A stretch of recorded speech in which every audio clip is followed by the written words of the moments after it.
Bonjour à tous et bienvenue sur le JT du Coin, l'émission qui récapitule les actus crypto de la semaine. Aujourd'hui, nous allons commencer avec un sujet dont vous avez forcément entendu parler même si vous vivez dans une grotte perdue au milieu d'une forêt ardéchoise.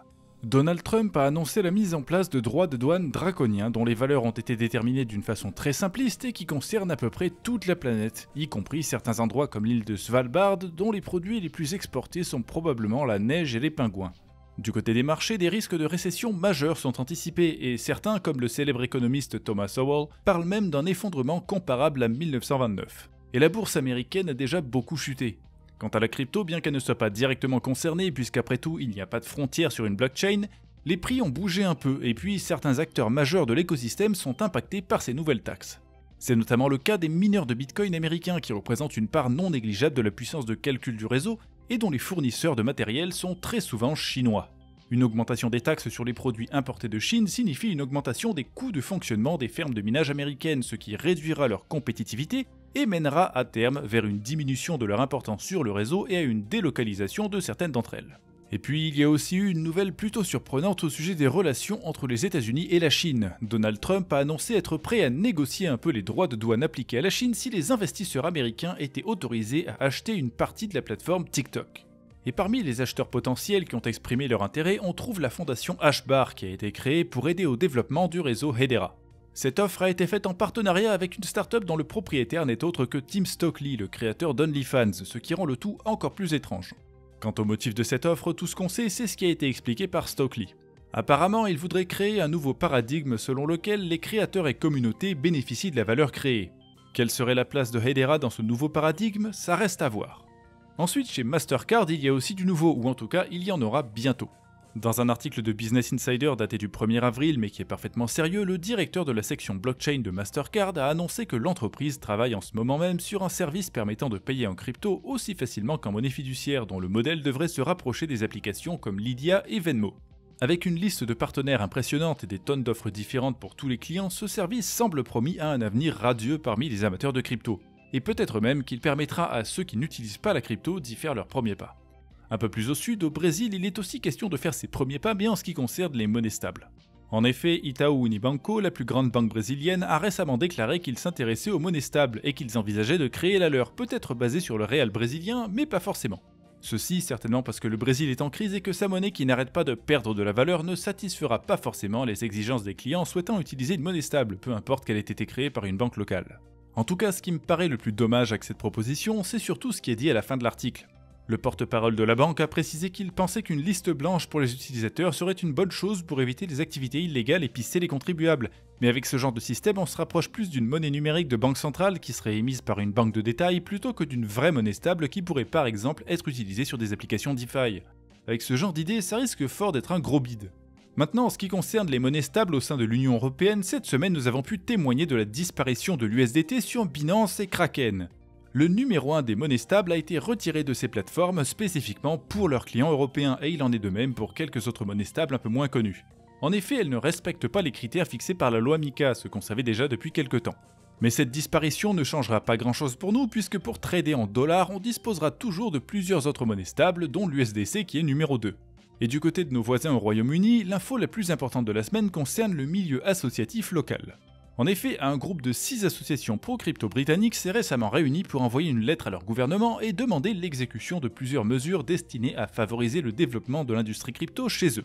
Parmi les suggestions qu'ils ont faites, on trouve la création d'un poste de haut niveau dédié à la crypto, à l'instar du soi-disant crypto-tsar américain, ou encore la création d'un forum visant à favoriser la collaboration entre le secteur privé et les régulateurs.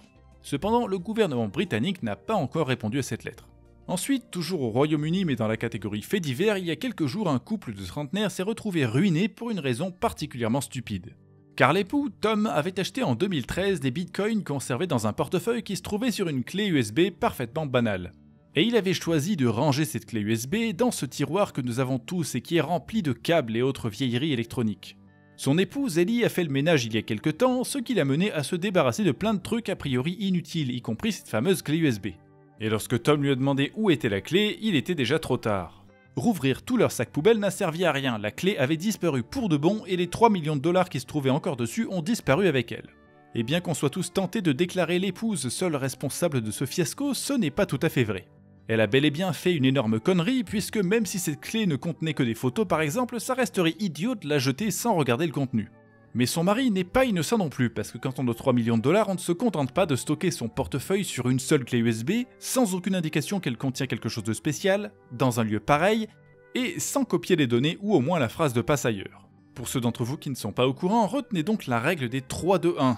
Il faut conserver 3 copies de vos données sensibles sur au moins 2 types de supports différents, donc par exemple une sur clé USB et une sur CD, avec au moins une copie qui ne se trouve pas au même endroit que les 2 autres en cas de gros problèmes comme un incendie qui détruit votre domicile. Si Tom avait suivi cette règle élémentaire, même si son épouse avait jeté la clé USB sans regarder, il disposerait toujours de ses bitcoins et pourrait ainsi les transférer sur un autre portefeuille pour éviter que quiconque ayant trouvé la clé USB puisse les lui prendre.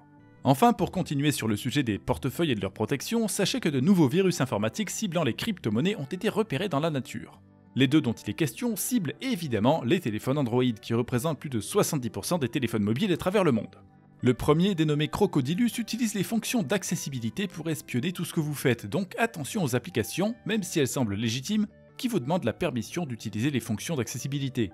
Bien sûr, ce ne sera pas le seul indice qu'il y a un problème, puisque Crocodilus peut aussi vous faire croire qu'il y a une urgence et qu'il faut absolument taper votre phrase de passe sous peine de perdre votre portefeuille. Quant au deuxième virus, Triada, il concernerait a priori surtout des téléphones vendus en Russie, mais il est nettement plus vicieux car il est inséré sur ces smartphones avant même qu'ils soient vendus. Et il peut faire plein de choses. Voler de la crypto en changeant l'adresse destinataire lors d'un transfert, intercepter et effacer les messages, télécharger et lancer des programmes, bloquer des connexions réseau pour empêcher des antivirus de fonctionner, etc. Visiblement, quelque part autour de la Russie, une attaque de la chaîne logistique a eu lieu et ces téléphones sont infectés entre leur fabrication et leur vente. Donc pour se protéger, évitez d'acheter votre téléphone n'importe où. Et de manière générale, si vous avez le moindre doute, utilisez un antivirus comme Malwarebytes, Bitdefender, Sophos ou encore Kaspersky, dont les créateurs sont à l'origine de la découverte de ce virus. Enfin, bien qu'il ne s'agisse pas d'un virus, en France il faut faire attention à une nouvelle arnaque qui cible les détenteurs de crypto. Vous recevrez peut-être bientôt un SMS, ou vous l'avez peut-être même déjà reçu, qui vous demande de déclarer vos transactions crypto au service des impôts. Évidemment, le lien inclus dans le SMS vous redirigera vers un faux site des impôts qui est conçu pour vous soutirer des informations permettant par la suite de vous arnaquer, ou peut-être même de savoir où vous habitez et combien vous avez en crypto pour vous kidnapper, comme ça a été le cas avec plusieurs personnalités ces derniers mois. Alors attention avec les messages imprévus et en cas de doute, n'oubliez pas qu'il existe une messagerie sécurisée officielle pour communiquer avec votre service des impôts si vous en avez besoin. En tout cas, nous en avons fini avec les actus de la semaine et je vous reverrai donc dimanche prochain. Mais n'oubliez pas que si vous préférez être au courant de toutes les actualités tout de suite et tout le temps, il y a aussi notre canal Telegram d'information qui est à votre disposition. Et quel que soit votre choix, je vous souhaite une bonne fin de week-end, une bonne semaine et j'espère qu'on se reverra très prochainement sur la chaîne YouTube du Journal du Coin. A bientôt!